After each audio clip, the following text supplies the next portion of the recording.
నమస్తే ఫ్రెండ్స్, నా పేరు లీడర్ సీను. ప్రైవేట్ యాజమాన్యాలు, విద్యార్థులు ప్లస్ ప్రభుత్వాలు వీళ్ళందరి నోట్ల నుంచి ఈ మధ్యలో ఫీజు రియంబర్స్మెంట్ గత 15 రోజుల నుంచి ఒక సీరియల్ వైజ్గా నడుస్తున్నటువంటి వ్యవహారం ఇది. మరి ఇది నిజంగా ఈ కథ ముగిసినట్టేనా? Fee reimbursement జరిగినట్టేనా? లేకపోతే ఫీజు రియంబర్స్మెంట్కి సంబంధించినటువంటి సమస్య తీరినట్టేనా? అసలు ఎవరు నష్టపోతూ ఉన్నారు, ఎవరు లబ్ధి పొందుతూ ఉన్నారు, ఇదేంటి అనేది దాని గురించి తెలుసుకుందాం.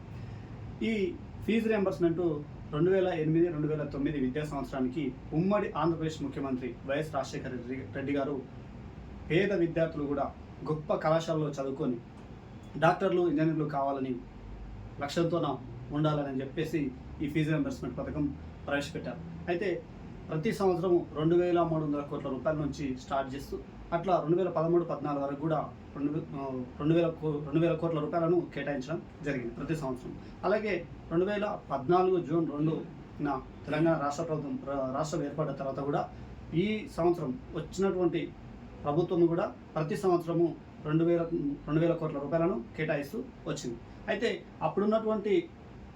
అప్పుడున్నటువంటి పాత బకాయిలు ఏవైతే ఉన్నాయో ప్రైవేట్ యాజమాన్యాలకు అది 3,000 కోట్ల రూపాయలు ఉన్నాయని చెప్పేసి మాట్లాడారు. అయితే ఇప్పుడు మనం తెలుసుకోవాల్సినటువంటి విషయం ఏంటంటే ప్రభుత్వాలు వర్సెస్ ప్రైవేట్ యాజమాన్యాలుగా ఈ వ్యవహారం నడుస్తూ ఉంది.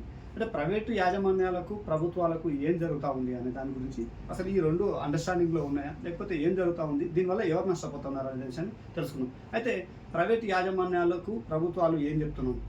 అరకొర వసతులతో నడుపుతూ ఉన్నారు, తక్కువ స్థలంలో నడుపుతూ ఉన్నారు, సరైన మెయింటెనెన్స్ లేదు అని చెప్పేసి ప్రభుత్వాలు చేస్తూ ఉన్నాయి. అలాగే ప్రైవేట్ యాజమాన్యాలు తమ పాత బకాయిలను అడగడానికి వచ్చినప్పుడల్లా కిరణ్ కుమార్ రెడ్డి గారు ముఖ్యమంత్రిగా ఉన్నప్పుడు విజిలెన్స్ దాడులు, ట్రాన్స్పోర్ట్ దాడులు చేయిస్తూ వాళ్ళను ప్రైవేట్ యాజమాన్యాలను లొంగ తీసుకునే ప్రయత్నం చేశారు. దీంట్లోనే ఇక్కడ జరుగుతున్నటువంటి వ్యవహారం అంతా కూడా ఎవరికి నష్టం జరుగుతూ ఉందంటే పూర్తిగా విద్యార్థులకే బాగా నష్టం జరుగుతూ ఉంది. ఈ విషయాన్ని మనం కేటీఆర్ గారి మాటల్లో కూడా విందాం. 2014 కంటే ముందు కాంగ్రెస్ గవర్నమెంటు 3,000 కోట్ల రూపాయలు అప్పటికే ఫీజు రియంబర్స్మెంట్ కింద బకాయి ఉన్నది.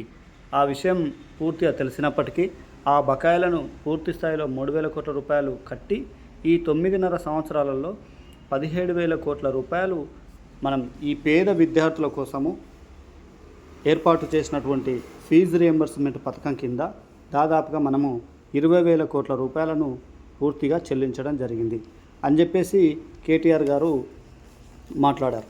ఈరోజు విద్యార్థులందరూ కూడా రోడ్లపైకి వచ్చి, విద్యార్థి సంఘాలందరూ మరియు ప్రతిపక్షమైనటువంటి మేము కూడా ఈరోజు ఈ ఫీజు రియంబర్స్మెంట్ గురించి పేద విద్యార్థులు, పేద వాళ్ళు చదువుకోవడానికి ఎట్లాంటి ఇబ్బంది కలగకుండా చూసుకోవాల్సినటువంటి బాధ్యత ప్రభుత్వాలదే. కానీ ప్రభుత్వంలోకి వచ్చిన తర్వాత రేవంత్ రెడ్డి గారు చేస్తున్నటువంటి ఈ ఫీజు రియంబర్స్మెంట్ మీద ఇప్పటి వరకు కూడా గత 2 సంవత్సరాలలో చెల్లించాల్సినటువంటి బకాయిలను చెల్లించకుండా ఆపేయడం అనేది ఇది దుర్మార్గమైనటువంటి చర్య అని చెప్పేసి కేటీఆర్ గారు మాట్లాడడం జరిగింది. పేద విద్యార్థి ఉన్నత విద్య లక్ష్యంగా ఏర్పాటు చేసిన ఫీజు రియంబర్స్మెంట్ నేడు నిధులు లేక పథకం నీరుగారుతూ ఉంది. దానివల్ల ఎక్కువ మంది పేద విద్యార్థులకు ఉన్నత విద్యలు చేరుకోవడం లేదు. అయితే చదువుకున్నటువంటి మిగతా వాళ్ళందరూ కూడా సర్టిఫికెట్స్ను తీసుకొని బయటికి రావాల్సినటువంటి విద్యార్థులు వాళ్లకు ప్రైవేట్ యాజమాన్యాలు సర్టిఫికెట్స్ ఇవ్వకపోవడము, దాని తర్వాత పేద విద్యార్థులు నష్టపోవడం జరుగుతూ ఉంది. అయితే వీటిని విద్యార్థి సంఘాలు ఎస్ఎఫ్ఐ, ఏబీవీపీ, బీఆర్ఎస్వి విద్యార్థి సంఘాలు వేలాది మంది విద్యార్థులతోన రాస్తారోకాలు, ధర్నాలు నిర్వహించి ప్రభుత్వంపై ఒత్తిడి తీసుకొచ్చి ఫీజు రియంబర్స్మెంట్ను వెంటనే విడుదల చేయాలని కోరుతూ ఉన్నారు.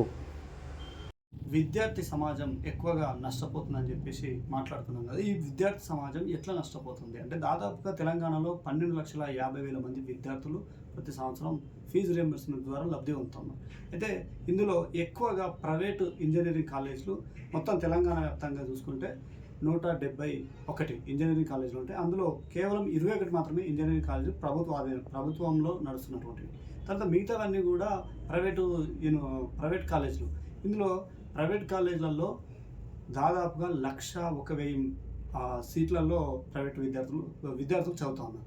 మరి గవర్నమెంట్లో చూసుకుంటే కేవలం 6,001 మంది మాత్రమే సీట్లు ఉన్నాయి, అందులో ఫిల్ అయిపోతున్నాయి. ఇక్కడ ఒక సగటు విద్యార్థి ప్రభుత్వంలో అయితే 10,000 నుంచి 30,000 రూపాయలు సంవత్సరానికి ఖర్చు చేస్తున్నారు. అదే ప్రైవేట్ విషయానికి వస్తే 50,000 నుంచి 1,50,000 రూపాయలు ఎక్కువగా ఖర్చు అయిపోతున్నాయి. అంటే వాళ్ళకు ప్రతి సంవత్సరం ఖర్చు అవుతున్నాయి. ఇదే విషయంలో మనం తెలంగాణ వ్యాప్తంగా చూసుకుంటే కేవలం హైదరాబాద్లోనే 60% ఇంజనీరింగ్ కాలేజీలు ఉన్నాయి. అందులో హైదరాబాదు, రంగారెడ్డి, మెదక్, మేడ్చల్ ఈ 4 జిల్లాలలోనే ఎక్కువగా ఉన్నాయి. తర్వాత 40% దేశవ్యాప్తంగా చూసుకుంటే ఇంజనీరింగ్ పట్టా పొందుతున్నటువంటి వాళ్ళు తెలంగాణలోనే 40% మంది బయటకు వస్తూ ఉన్నారు. అట్లాగే ప్రతి సంవత్సరం 70,000 మంది విద్యార్థులు ఇంజనీరింగ్ పట్టా పొందుతూ వస్తున్నారు. వీటిలో 40% స్కిల్లెస్ అని చెప్పేసి విద్యార్థులు 40% స్కిల్లెస్తో బయటకు వస్తున్నారు. ఇది మనం చెప్తున్నటువంటి విషయం కాదు, నీతి ఆయోగ్ చెప్తున్నటువంటి విషయం. అయితే ఇది మెడికల్ కాలేజీలకు సంబంధించినటువంటి విషయం. తర్వాత మెడికల్ కాలేజీలకు సంబంధించినటువంటి విషయం ఏంటంటే, సరే ఇంతకుముందుకేమో అది ఇంజనీరింగ్ కాలేజీలకు సంబంధించిన విషయం, ఇది మెడికల్ కాలేజీకి సంబంధించిన విషయం. అయితే మెడికల్ కాలేజ్లో ఉన్నటువంటి వ్యవస్థ ఏంటంటే మొత్తం 57 మెడికల్ కాలేజీలు ఉంటే తెలంగాణలో, అందులో ప్రైవేట్వి 34, తర్వాత ప్రభుత్వ ఆధీనంలో నడిచే ప్రభుత్వంలో 34, ప్రైవేట్ అయితే 21. ఇందులో 4,090 మెడికల్ సీట్లు ఉన్నాయి. దాంట్లో ఇక్కడ ప్రైవేట్లో విషయానికి వస్తే 4,300 పైచిలకు సీట్లు ప్రైవేట్లో ఉన్నాయి. అయితే మొత్తం ఓవరాల్గా చూసుకుంటే 8,400 సీట్లు ఉన్నాయి. అయితే ఇక్కడ ప్రతి సంవత్సరము ఒక ప్రైవేట్లో అయితేనేమో 11 లక్షల నుంచి 30 లక్షల వరకు ఖర్చు అవుతుంది ప్రతి విద్యార్థికి సంవత్సరానికి. అదే ప్రభుత్వ విషయానికి వస్తే 1,50,000 నుంచి 2 లక్షల మధ్యలో సగటున ఖర్చు అవుతున్నటువంటి విషయం. ఇప్పుడు ఇన్ని విషయాలు మనం మాట్లాడుకున్నాం కదా. ఈ గత 10 సంవత్సరాల నుంచి ఫీజు రియంబర్స్మెంట్ మీద పెట్టినటువంటి అమౌంట్ దాదాపుగా 20,000 కోట్ల రూపాయలు. అంటే ప్రైవేటుకు 20,000 కోట్ల రూపాయలు మనం ప్రభుత్వంలో నుంచి ఖజానా నుంచి మనం ఇచ్చినటువంటి అమౌంట్. ఇదే విషయంలో ప్రతి సంవత్సరము తెలంగాణ ప్రజలు 65,000 కోట్ల రూపాయలు ఖర్చు చేస్తున్నారు విద్య కోసము. మరి 20,000 కోట్లేమో మనం ఖర్చు చేస్తున్నాం. ఈ 20,000 కోట్ల రూపాయలను మనము ప్రైవేటు ఇంజనీరింగ్ కాలేజీలకు, మెడికల్ కాలేజీలకు ఒకవేళ ఖర్చు చేస్తే, నిజానికి ప్రభుత్వాలకు చిత్తశుద్ధి ఉంటే ఖర్చు చేస్తే ఎలా ఉంటుంది అనేది ఒకసారి ఆలోచించారు. ప్రైవేటు ఇంజనీరింగ్ కాలేజీలు కేంద్ర ప్రభుత్వం అనుమతులతో చేసుకుంటే, అంటే వాళ్ళు ఇచ్చినటువంటి గైడ్లైన్స్ ప్రకారం తీసుకుంటే ఒక ఇంజనీరింగ్ కాలేజీ ఏర్పాటు చేయడానికి 450 కోట్ల రూపాయలు సరిపోతాయి. అంటే ఈ 10,000 కోట్ల నుంచి తీసుకుంటే సగటున 600 కోట్లు వేసుకున్నా కూడా ఒక 25 ఇంజనీరింగ్ కాలేజీలను ఏర్పాటు చేయొచ్చు. తర్వాత అవే 10,000 కోట్ల రూపాయలను మెడికల్ కాలేజీలకు చేసుకుంటే ఒక పెద్ద సూపర్ స్పెషాలిటీ హాస్పిటల్తోన, ఎట్లయితే మౌలిక వసతులతోన ఇప్పుడు వేరే కంట్రీస్లో ఎట్లయితే ఉన్నాయో అట్లాంటి ప్రైవేటు హాస్పిటల్స్ ఏ విధంగా అయితే అన్ని అత్యాధునికటువంటి వైద్య పరికరాలతో ఎట్లయితే ఉంటాయో అట్లాంటివి తీసుకున్న 16 సూపర్ స్పెషాలిటీ హాస్పిటళ్ళు మనం తయారు చేసుకోవచ్చు. అంటే మన డబ్బులను ప్రభుత్వము ప్రైవేట్ యాజమాన్యాలకు ఇవ్వకుండా కేవలము అవే డబ్బులను ప్రభుత్వ ఆధీనంలో నడుస్తున్నటువంటి ప్రభుత్వమే ఏర్పాటు చేస్తే మన డబ్బులు ప్రతి సంవత్సరం 2,000 కోట్ల రూపాయలు మిగులుతవి.